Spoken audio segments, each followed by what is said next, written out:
आपण आहोत तहसील कार्यालय सिल्लोड येथे. सिल्लोड तहसील कार्यालयासमोर म्हणजे पानस येथील शेतकरी तहसील कार्यालयासमोर उपोषणात बसलेले आहेत. विषय असा आहे की त्यांचा मालकी हक्काची असलेली जमीन माननीय नायब तहसीलदार हारून शेख आणि विस्तार अधिकारी पवार आणि महसूल सहाय्यक पवार असे यांनी संगनमत करून, विशेष म्हणजे त्या प्रकरणाचा कोर्ट मॅटर चालू आहे. कोर्टाची ऑर्डर असताना त्यांना कुठलाही नोटीस न देता 7/12 कोरा केला. त्या 7/12वर आमचं नाव यावं, आमचं वारसप्रमाणे वारस फेर व्हावा यासाठी ते उपोषणाला बसलेले आहेत. नेमकं जाणून घेऊ आपण त्यांच्याकडून काय प्रकरण आहे. सांगा, आपला परिचय द्या. नेमकं काय? मी सुरेश छगनगिरी डिग्रस. सुरेश छगनगिरी डिग्रस राहणारा. आमची वडलोपारची जमीन होती 1 हेक्टर 17 आर.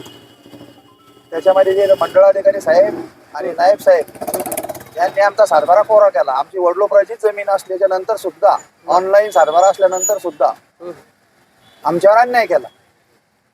तुम्हाला त्या व्यक्तीने समजा नोटीस वगैरे दिली नाही? काहीच दिलं नाही, काहीच नाही. तर तुम्ही सांगितल्याप्रमाणे की तुमचं मॅटर कोर्टात चालू आहे.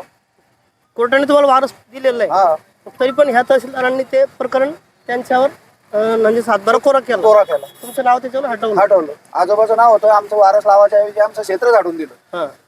मंडळ अधिकाऱ्याला तुम्ही विचारलं की बाबा नेमकं काय प्रकरण, का तुम्ही हे केलं? तर तुम्ही त्याला काय बोलले? काय त्याला म्हणलं साहेब आमचं असं तुम्ही केलं म्हटलं हे काम. तर ते म्हणे तुम्ही संचिका काढा आणि तुम्हाला काय कोर्टानं करता येईल ती पुढे जा. बर. आणि मी आता गाडी चालवतो, बोलू शकत नाही. तुम्हाला काय असेल ते संचिका काढून कोर्टात जा म्हणे, नाही तर कुठं जा तुम्ही. म्हणलं साहेब माझं ऐका थोडं, मी काय बोलतो ते ऐकायलाच तयार नाही. त्यांचं म्हणणं आहे त्याला काल तहसीलला भेटलो, त्यांचा निरोप समारंभ होता, ते रिटायरमेंट होणार नाही तर त्याच्यामुळे आम्ही त्याला भेटलो. त्याला साहेब म्हणलं साहेब आमचं ऐका. तर ते म्हणायचं की तुला काय करायचं जाय म्हणे, तिथं संचक काढ म्हणे आणि अपील कर म्हणे. म्हणलं साहेब तुम्ही 2 मिनिट बोलून तर थांबा. अरे म्हणलं तू जाय ना म्हणे तिथं, तुला मी मला काय नाही म्हणते, तू जाय म्हणे. ते डॉक्युमेंट काय म्हणतो काय तर मला बाकी गोष्टी माहिती असं टाईट बोलायला लागले. तुम्ही म्हणलं साहेब असं तुम्ही 2 मिनिट बोलून थांबून बोला मला. माझी काही अडचण पण झालं कसं बाबा, तुमच्या हातानं झालं ना. म्हणलं मग पंचनामा तुम्ही केला. मग पंचनामा केल्याच्या नंतर आम्हाला पंचनामाची नोटीस का बरं नाही दिली? मग ती असं बोलायला लागलो, पंचनामा नोटीस का बरं दिली? ते मला लागले तुला सांगितलं ना म्हणे की जाय तिथं तुम्ही हे काढ आणि पुढे अपील कर म्हणे. संचिका काढ आणि अपील कर. आम्ही म्हणलं साहेब पंचनामा तुम्ही केला, पंचनामा तुम्ही होते. आमचं क्षेत्र असलेलं वडीपाडी आमचं 22 एकर 23 गुंठ जमीन होती. आम्ही उर्वरित क्षेत्र जे राहिलेलं होतं विक्री केलेलं आम्ही 19 एकर जमीन उर्वरित क्षेत्र जे होतं ते आमचं पहिल्यापासून आहेच आणि आता पण होतं. यांनी आता ह्या वेळेस काय केलं, इलेक्शन चालू असताना साहेब तहसीलदार साहेब ड्युटीला नव्हते आणि नायब तहसीलदार साहेब होते, त्यांच्याकडे हा चार्ज होता. त्यांनी त्या महिन्यामध्ये 1 तारखेला एकाच दिवशी पूर्ण टोटल म्हणजे पंचनामा पण केला, सगळ्याच गोष्टी केल्या आणि एकाच दिवशी सगळा फेर मंजूर केला. त्यांचेच माणसं होते त्याचं असं म्हणणं आहे की बाबा त्यांनी एक जागा हवेमध्ये टाकली. जळगाव हवेत आमची जमीन गेली, 3 एकर क्षेत्र गेलं. मग 3 एकर क्षेत्र गेल्यानंतर आम्हाला PWD आला तर काहीच हे नाही आला, आमच्या जमीन संपादन नाही झाली. मग आमचं क्षेत्र गेलं कुठं? तुम्ही कोणत्या हिशोबाने कमी केलं? बरं ठीक आहे, तुम्ही कमी केलं तर केलं, पण आम्हाला काही समजतं नाही, काही तुमचा पंचनामाचा हे बी नाही, काहीच नाही. त्याचे त्यांनी केसेस लढवल्या आणि त्याचे त्यांना 7/12 केले आणि लगेच कोरी करून टाकले. हो. तहसीलदार आता नवीन तहसीलदार आलेले आहेत, त्यांच्यापर्यंत गेले की तुम्ही? आम्ही गेलो साहेबाकडे गेलो होतो. साहेबाला विचारलं तर साहेब मला बोलले की तुम्ही डॉक्युमेंट घेऊन या, फायली घेऊन या, मग आपण करू. आणि याला जाऊन भेटलो बाकी साहेब लोकांना, सगळे तहसील मध्ये 2-4 जण असे म्हणले की तुम्ही अपील करा. म्हणजे अपील करा, आम्ही हे साहेब होणार रिटायर, अपील करा. आणि मग बस आम्ही किती वर्ष लढत. आमची सुट्टी नसताना आम्ही अपील का करायची? अपील केली असते आम्ही, पण अपील करायला तुम्ही आम्हाला समन्स दिलं नाही, नोटीस बदलली नाही, काहीच नाही केलं. आम्ही अपील कशी करायची?